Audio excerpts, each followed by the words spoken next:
आप सबों को मेरा यूट्यूब चैनल में स्वागत है। आज हम लोग असिस्टेंट लोको पायलट सीबीटी 2 का एक चैप्टर है हीट, उसका फॉर्मूला, इम्पोर्टेंट फॉर्मूला का डिस्कस हम लोग करेंगे। आओ हम लोग डिस्कस करें।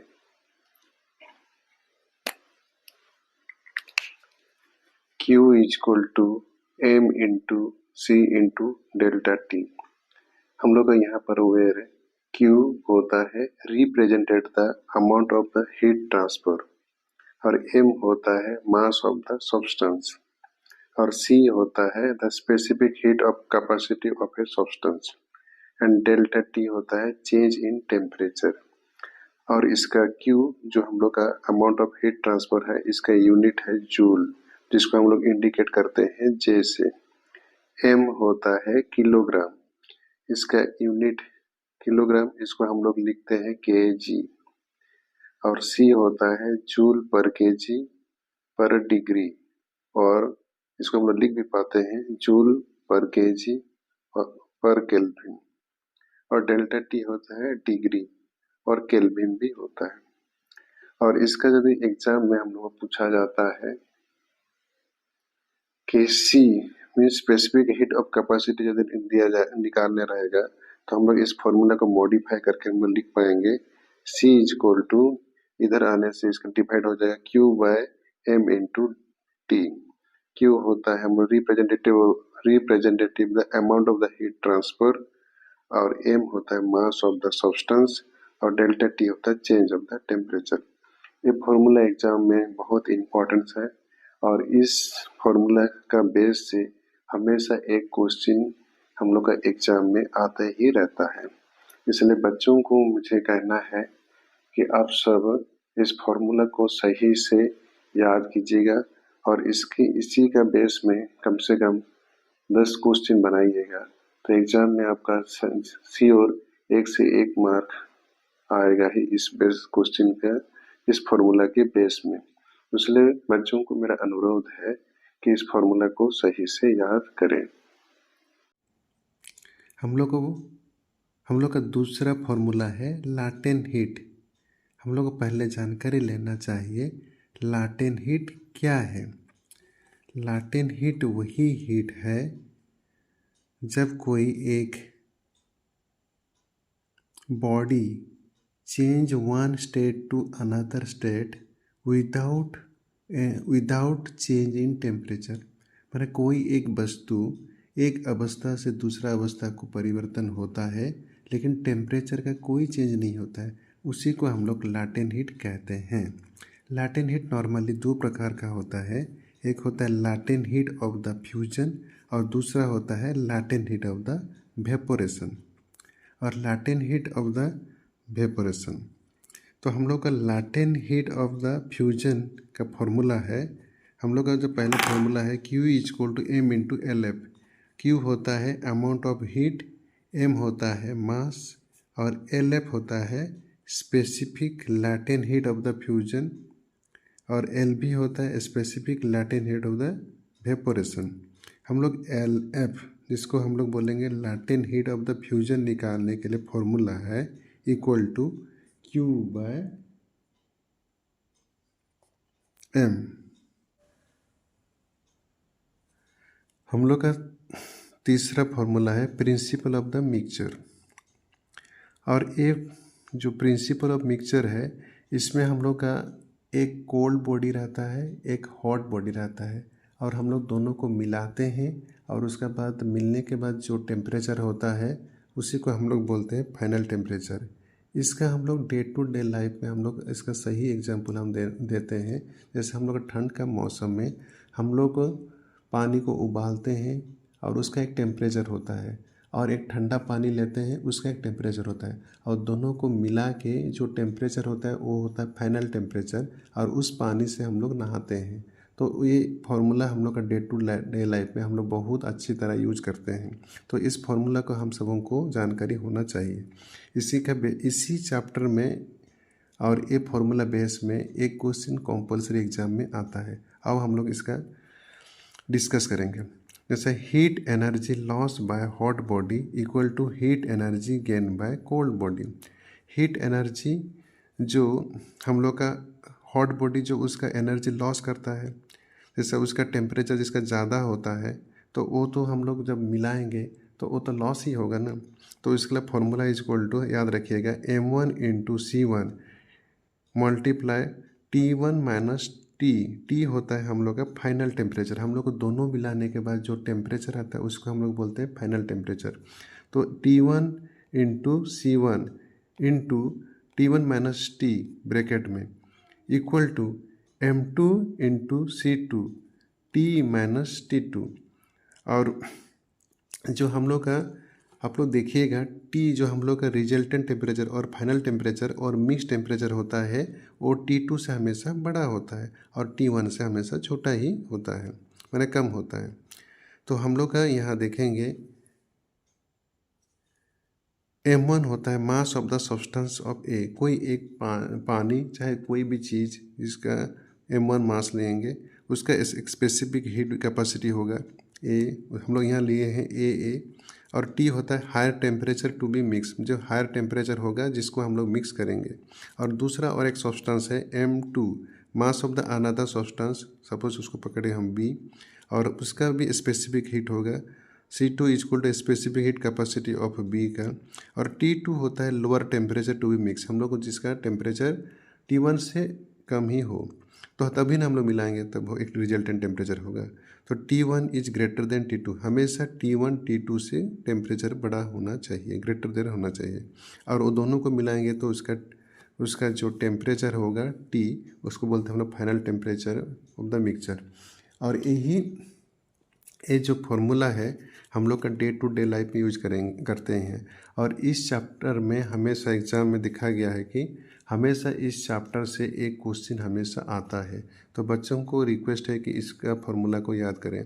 और एक बार मैं बोलना चाहता हूँ, heat energy loss by the hot body equal to heat energy gain by the cold body. इसका फॉर्मूला है M1 into C1 T1 minus T bracket equal to M2 into C2 bracket T minus T2। इसमें जो resultant temperature T इसमें हम लोग को पीछे होता है, लेकिन जब हीट लॉस करते हैं हम लोग माने हीट जब गेन करते हैं तो यहाँ T इससे बड़ा है होता है, तो इसलिए इसको आगे रखा गया है। तो इस फॉर्मूला को बच्चे लोग याद कीजिएगा। हम लोग का चौथा फॉर्मूला है temperature conversation use the following formula. हम लोग का नॉर्मली जो डे टू डे लाइफ में इसका हम लोग बहुत अच्छी तरह यूज करते हैं। जैसे हम लोग का कोई बीमार होता है तो हम लोग पूछते हैं कि उसका कितना टेम्परेचर है, तो कोई भी आदमी हम लोग का सेल्सियस में नहीं बोलता है, हमेशा बोलता है फ़ारेनहाइट में। हम लोग का 101 फ़ारेनहाइट 101 खाली बोलता है, फ़ारेनहाइट और सब यूज नहीं करते, क्योंकि डे टू डे लाइफ में हम लोग जो डॉक्टर यूज करते हैं हम लोग उसी को ही बोलते हैं। लेकिन हम लोग को जानकारी होना चाहिए, हम लोग को जो यूज करते हैं यूनिट वो फ़ारेनहाइट का यूनिट यूज करते हैं। और हम लोग का जैसे सेल्सियस में बॉडी का टेम्परेचर बोला जाएगा तो उसको होता है 37 डिग्री सेल्सियस हम लोग को बोल लेंगे, और जिसका इक्वल टू 98.6 फ़ारेनहाइट हम लोग का होता है बॉडी टेम्परेचर। तो लेकिन हम लोग को यहाँ इस फॉर्मूला को याद करें, और इस फॉर्मूला बेस में हमेशा एग्ज़ाम में एक क्वेश्चन आता ही है। जैसे हम लोग का एग्ज़ाम में आया कि हम लोग का दिया गया है सेंटीग्रेड दिया गया है और उसको हम लोग फ़ारेनहाइट में कन्वर्ट करने के लिए बोला गया है। तो हम लोग का इसका फॉर्मूला है temperature in degree in Fahrenheit में हम लोग कन्वर्ट करना है, और हम लोग को दिया गया सेंटीग्रेड में। तो हम लोग का फॉर्मूला है temperature in degree in Fahrenheit equal to temperature in degree in Celsius multiply by 9/5 plus 32 में ऐड करना है, तो हम लोग का टेम्परेचर ऑफ फ़ारेनहाइट निकल जाएगा। सिमिलरली हम लोग को एग्ज़ाम में फ़ारेनहाइट दिया गया है और हम लोग को सेंटीग्रेड में निकालना है, तो हम लोग दूसरा फॉर्मूला को हम लोग यूज करेंगे। Temperature in degree in Celsius equal to temperature in degree in Fahrenheit -32, और जो रिजल्टेंट होगा उसको हम लोग 5/9 में मल्टीप्लाई करेंगे। और एक यहाँ का जो फॉर्मूला का मेन ये है याद करने के लिए, हमेशा याद रखिएगा सेंटीग्रेड का जो ये है टेम्परेचर हमेशा फ़ारेनहाइट से कम होता है। तो उसलिए हम लोग को याद रखिएगा 5/9 जो बड़ा डिजिट से हम लोग डिवाइड करेंगे तो हम लोग का वैल्यू छोटा आएगा। लेकिन इसको लिए पहले हम लोग सेंटीग्रेड में हम लोग निकालने के लिए पहले फ़ारेनहाइट को 32 से माइनस करेंगे और जो वैल्यू निकलेगा उसको 5/9 से मल्टीप्लाई करेंगे। 9 हम याद रखिएगा 9 जो बड़ा संख्या है उससे हम लोग को डिवाइड करेंगे जब हम लोग सेल्सियस में निकालने के लिए दिया होगा। इस फॉर्मूला को बच्चे लोग सही से याद कीजिएगा। इस फॉर्मूला से एक मार्क कंपलसरी एग्ज़ाम में आएगा ही आएगा और इसको सही से यूटिलाइज कीजिएगा क्योंकि फाइनल एग्ज़ाम में एक एक मार्क का इम्पोर्टेंस रहता है। हम लोग का 5वां फॉर्मूला है the transfer of the heat occurrence through the 3 different process. हम लोग का जो ट्रांसफ़र हीट होता है हम लोग का 3 डिफरेंट वे से हम लोग का ट्रांसफ़र होता है। पहला होता है कंडक्शन, दूसरा होता है कन्वेक्शन और तीसरा होता है रेडिएशन। कंडक्शन होता है हम लोग कोई एक सॉलिड रॉड को ले लीजिए और उसको एक तरफ से हीट कीजिएगा तो धीरे धीरे कुछ देर के बाद दूसरा सिरा भी दूसरा एंड भी वो हीट हो जाता है। इस प्रोसेस को हम लोग बोलते हैं कंडक्शन। और कन्वेक्शन होता है वो जो हम लोग पानी को नहीं तो कोई हम लोग कोई रूम को हम लोग जो हीट करते हैं जैसे उसको जो धीरे धीरे हीट होता है वो होता है प्रोसेस ऑफ द कन्वेक्शन। और रेडिएशन होते हैं हम लोग का जो धूप की महीना में हम लोग का छत गर्म हो जाता है और शाम को जो हीट हम लोग को छोड़ता है और हम लोग गर्मी लगता है वो होता है रेडिएशन। लेकिन एग्जाम को पॉइंट ऑफ व्यू से हम लोग का कंडक्शन से हमेशा एक क्वेश्चन आता ही रहता है तो इस फॉर्मूला को मैं इसलिए डिस्कस करना चाहता हूँ। आओ देखते हैं वो फॉर्मूला क्या है। Q = K × A × T होता है हॉट माइनस कोल्ड × T/D। यहाँ पर Q होता है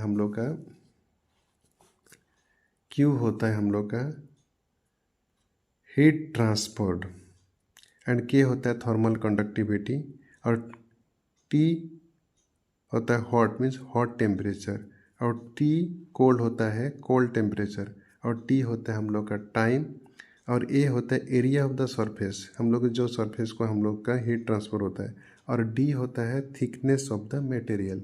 यहाँ पर हम लोग का यूज होता है। कभी कभी एग्ज़ाम में क्यों ना बोल के हम लोग को निकालने बोलता है rate of the heat flow. Rate of the heat flow हो जाने से हम लोग का कोई घबराने की चीज़ नहीं है।